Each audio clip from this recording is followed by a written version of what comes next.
The Manhattan duplex penthouse was less a home and more a monument to sterile success. It occupied the top floors of a glass spire that pierced the New York City skyline, offering a godlike view of Central Park, a sea of green and gold nestled among concrete giants. Inside, the world was a symphony of muted grays, brushed steel, and designer furniture that looked as though it had never been touched by a human hand. Floor-to-ceiling windows made the city a living art piece, yet they also served as a barrier, keeping the messy, vibrant life of the streets at a distance. There were no family photos on the walls, only multi-million-dollar contemporary art that added to the feeling of a gallery rather than a living space. The only sound was the faint, ever-present hum of smart home technology, a quiet reminder of the wealth that curated this perfect, lonely silence. William Harrison stood in the center of it all, a man perfectly matched to his surroundings. At 42, he was the CEO of his own investment firm, a titan of Wall Street who moved through the world with the unshakable confidence of someone who had never known failure. He wore a bespoke suit that fit like a second skin, a Patek Philippe watch gleaming on his wrist, its quiet ticking the only measure of time that seemed to matter in his world. His face was a mask of control, his eyes sharp and calculating, rarely betraying the emptiness that lived behind them. He was a master of acquisitions, a shark in a world of smaller fish, yet he was completely inept at navigating the simplest of human emotions. He had achieved every metric of success society revered, but he lived in an emotional desert of his own making, terrified of a vulnerability he couldn't quantify or control. The disruption came not with a bang, but with a quiet clinical phone call. His personal assistant's voice was as smooth and impersonal as the polished marble floors. "Sir, I have an update from Mr. Davies' office. The matter we discussed has been resolved. The birth occurred this morning. It's a girl." The words hung in the silent air, devoid of any warmth or celebration. For months, it had been a situation, a problem to be managed with a generous financial settlement. Now, it was a person, a girl. William felt a surge of irritation, a deep annoyance at this complication that had breached the walls of his carefully constructed life. He saw it not as a miracle, but as a loose end, another negotiation that had taken an unexpected turn and now required his attention. He ended the call without a word, his jaw tight. He walked over to the immense window, staring down at the city below. A kingdom of strangers. The words echoed in his mind, stripping away the clinical language of his lawyers. A girl. His daughter. He looked around the vast, silent living room, at the cold art and the empty chairs. The silence, usually a comfort, now felt like an accusation. For the first time, the immense wealth surrounding him felt not like a shield, but like a cage. A flicker of something primal and unfamiliar sparked within him, a feeling that was neither anger nor duty, but a strange, unsettling curiosity.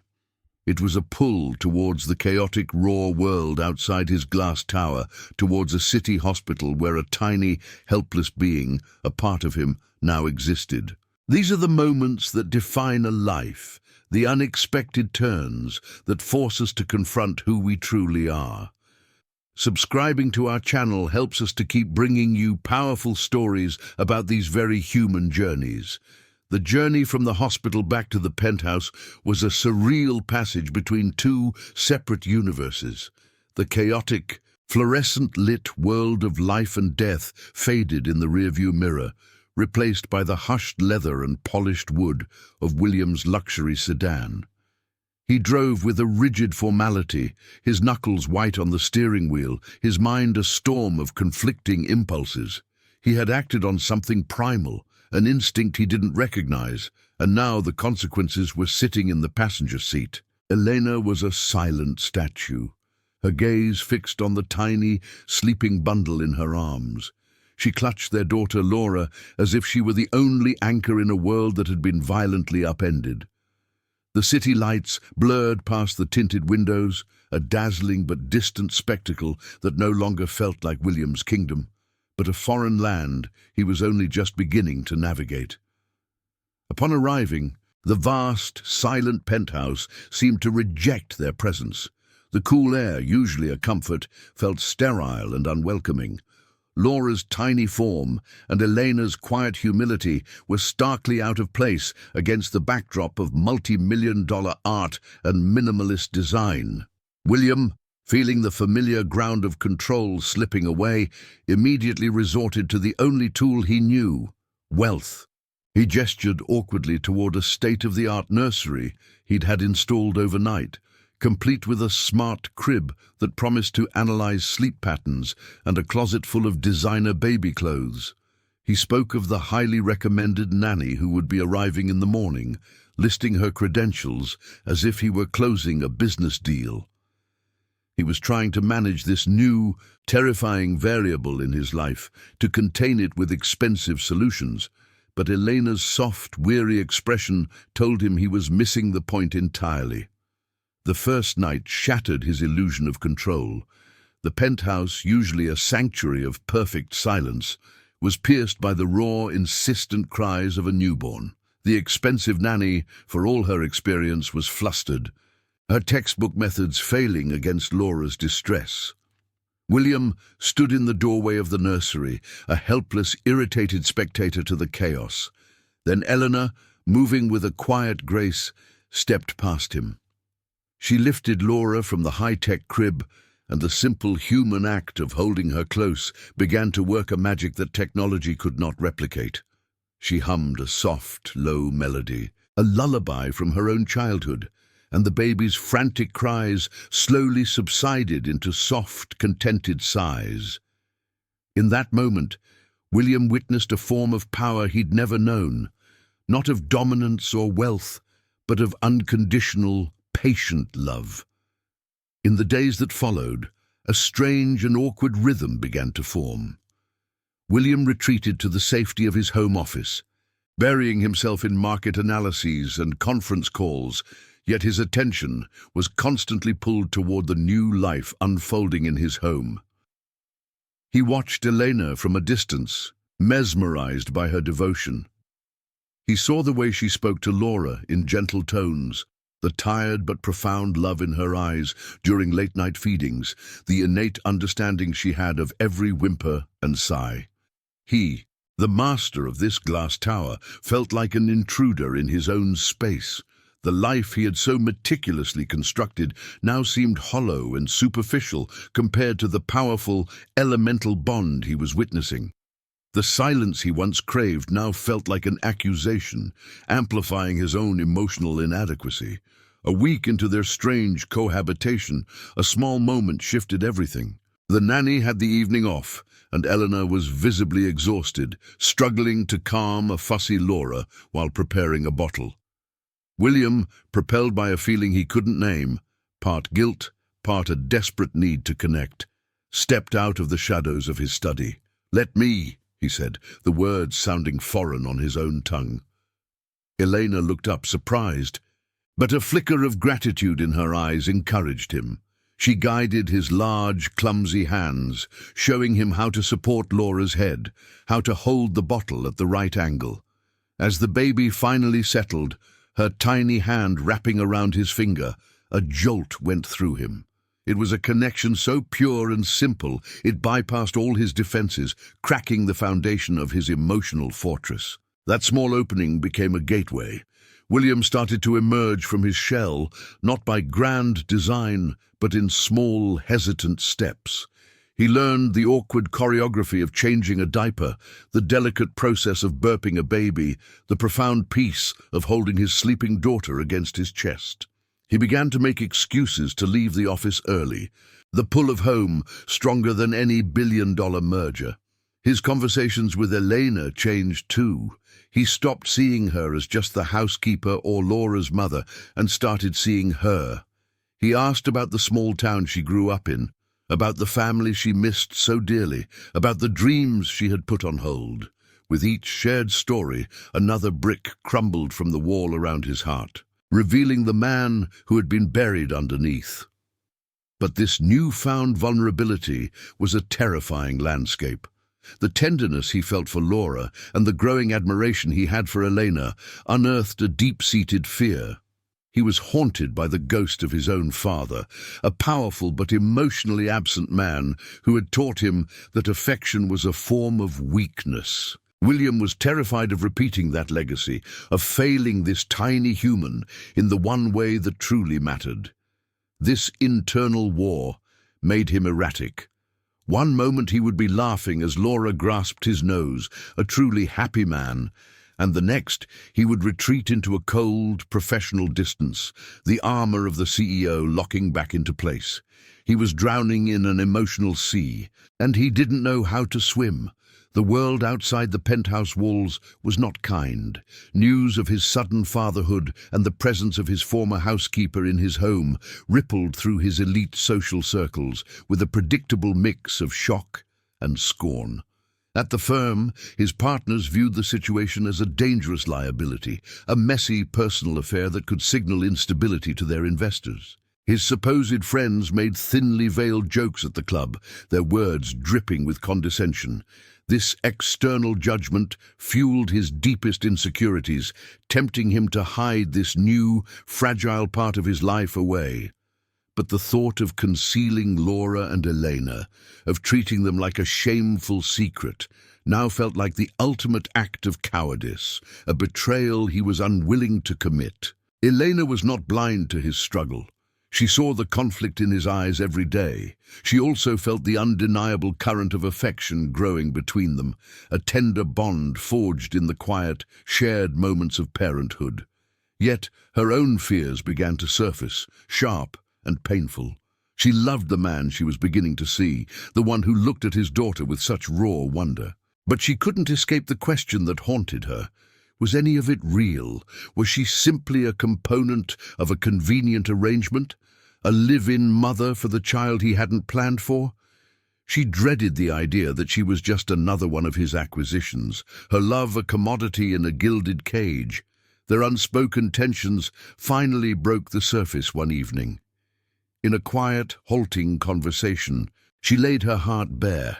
She told him she could feel the judgment from his world, that she couldn't raise their daughter in a house where she felt like a secret. She explained that she needed more than just his financial support.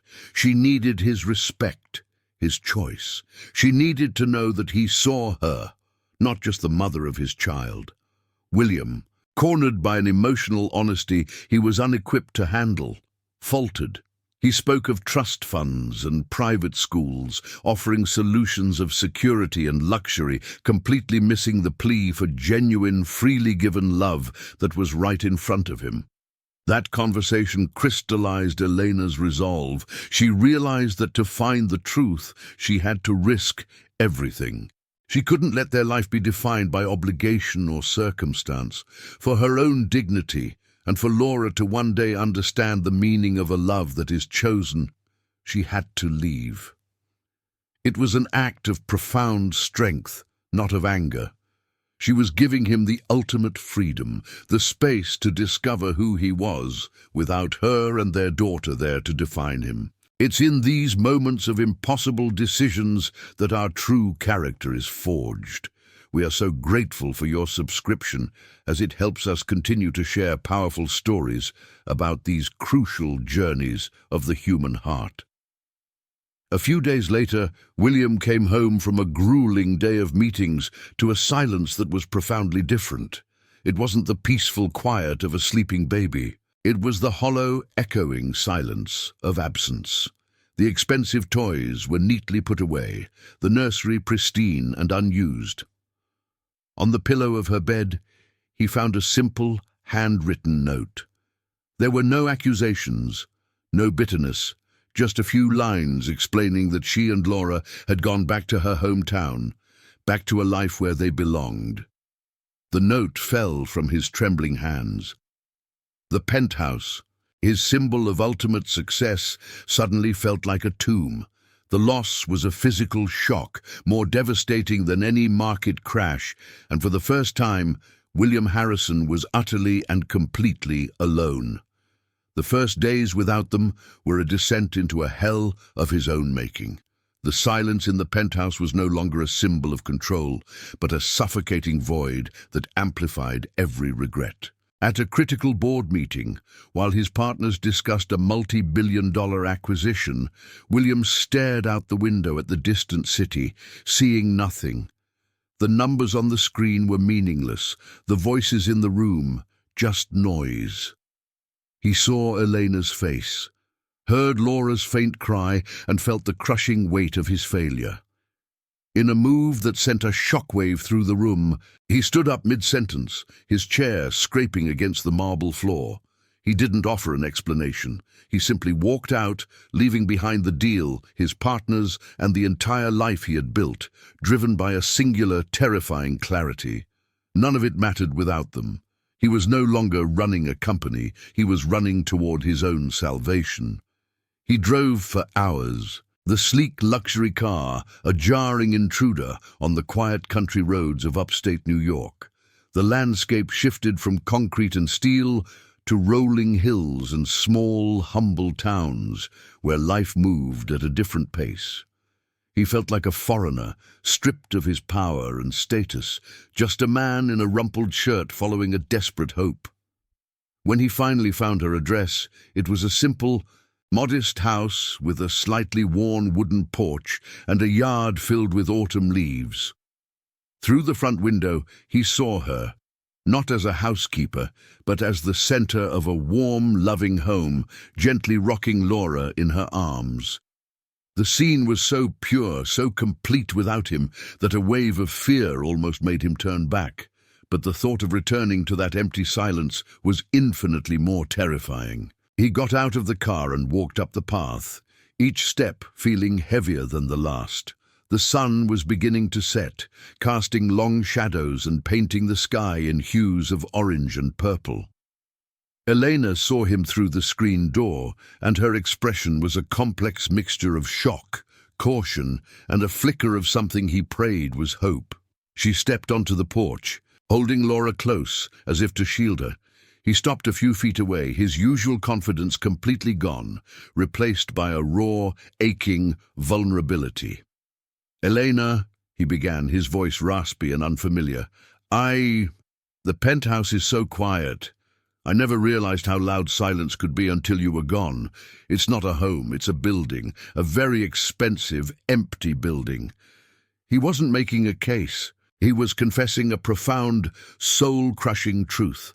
He took another hesitant step forward, his eyes pleading.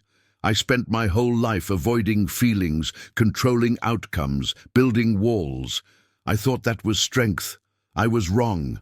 Strength is what you did. You chose love, you chose dignity, and you left. You gave me the space to see what I was becoming, what I was about to lose forever."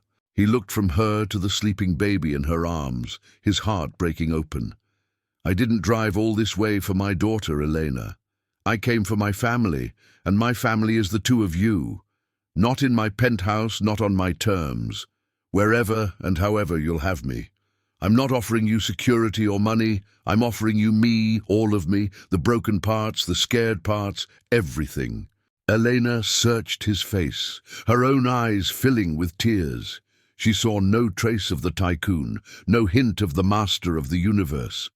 She saw a man who had finally understood that true wealth wasn't in a portfolio, but in a shared life. She saw the man she had fallen in love with, the one who had been hiding behind a fortress of fear. Slowly, she closed the small distance between them and rested her free hand on his chest, feeling the frantic beat of his heart beneath her palm. Laura stirred, her tiny hand reaching out and wrapping around his finger, just as she had on the day she was born. In that quiet moment on a humble porch under a painted sky, their family was not just reunited, but truly born. It's these journeys of the heart that remind us of what truly matters. We're so thankful you've subscribed because it allows us to keep sharing proof that love can rebuild any life. The duplex penthouse, that monument to sterile success, was the first thing to go. William sold it without a moment's hesitation, trading the godlike view of Central Park for a home with a yard in a quiet suburb north of the city. It wasn't a mansion, but a house with warm wooden floors, large windows that invited the sunlight in, and rooms that echoed with the sounds of life rather than the hum of technology. They painted the walls in soft, cheerful colors and filled the space not with expensive art, but with framed photographs of Laura's first smile, her first steps, their first family vacation. The silence he had once curated with such precision was replaced by the beautiful, chaotic symphony of a home filled with love. The sound of cartoons in the morning, the scent of Elena's cooking from the kitchen, and the constant, joyful babble of their daughter discovering the world. William's transformation rippled outward, sending shockwaves through the cutthroat world he once dominated. He restructured his investment firm, implementing policies that prioritized the well-being of his employees over relentless profit margins. He introduced paid parental leave, flexible work hours, and a corporate culture that valued humanity. His most profound change, however, was the creation of the Elena Foundation, a non-profit organization funded by a significant portion of his company's profits, dedicated to providing financial, legal, and emotional support for single mothers facing overwhelming odds. It was his quiet, powerful tribute to the woman who had saved him, a testament to the strength he now understood, came not from acquiring wealth, but from giving it away with purpose. He was no longer a shark, he was building a harbor for others. His personal life became his true portfolio, the one he checked on daily with unwavering attention. The Patek Philippe watch was often left on the dresser, its value replaced by the immeasurable worth of bath time, bedtime stories, and lazy Sunday mornings. He discovered the simple joy of pushing Laura on a swing, of holding Elena's hand during a walk, of being truly present in a moment without calculating its future return. He learned that his greatest asset wasn't his mind for numbers, but his capacity to love. Success was no longer a towering skyscraper that isolated him from the world, but the feeling of his daughter's small hand in his, the peaceful look on Elena's face as she slept beside him, and the profound, humbling knowledge that he was part of something real, something that mattered more than any deal he could ever close. 5 years later, on a bright autumn afternoon, the proof of his new life was laid out on a picnic blanket in their backyard. Laura, a vibrant and curious 5-year-old, with her mother's kind eyes and his determined spirit, chased a butterfly across the lawn. William and Elena watched her, their hands intertwined, a comfortable, knowing silence between them.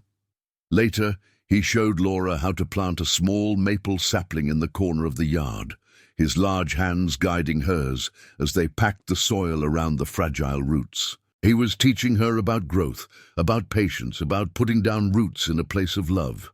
Their story is a powerful reminder that it's never too late to tear down the walls we build and start over.